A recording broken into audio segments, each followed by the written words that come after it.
Here are some morbid facts about your favorite stars from Nickelodeon. After losing 125 pounds as a teenager, Josh Peck turned to drugs and alcohol as his new vices. He recently revealed that he was high on a buffet of drugs including cocaine and prescription pills while filming seasons 3 and 4 of Drake and Josh. But Peck soon realized he developed a reputation in Hollywood for being unstable and erratic and has remained sober since 2008. When Brian Peck was on trial for sexually abusing Drake Bell in 2003, there were 41 letters written to the judge by friends, family, and colleagues who were defending Peck's character. Some claim that Peck must have been facing major temptation or had been pressured and pushed beyond belief to have committed any of the abuse. Drake and Josh director Rich Correll and stage manager Beth Correll both allegedly wrote letters in Peck's defense, with Rich saying it would be his pleasure to work with Brian again. In 2016, a man who'd been continuously stalking Miranda Cosgrove apparently plotted to murder her. For 3 days, the stalker had been burying various weapons in Cosgrove's backyard, including knives and a rope.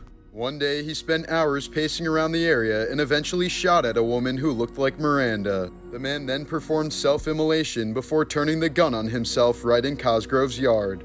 Miranda has stated that she still lives in the same home but refuses to stay there alone ever since that traumatic incident. Jeanette McCurdy has described the relationship she had with her mother Deborah as both emotionally and sexually abusive. When Jeanette was 3 years old, her mom was diagnosed with breast cancer and underwent multiple surgeries. As a result, Deborah would perform routine vaginal and breast exams on Jeanette and never allowed her to shower alone until she turned 17. McCurdy says that her mother was obsessed with making her a star and introduced her to a calorie restriction by age 11, leading to various eating disorders that Jeanette still struggles with, including anorexia and bulimia. McCurdy says that she refused to appear in the revival series of iCarly only because she didn't want to be reminded of her mother's abuse during the original show. In 2022, Jeanette released a book entitled "I'm Glad My Mom Died 9 years after she passed away from breast cancer."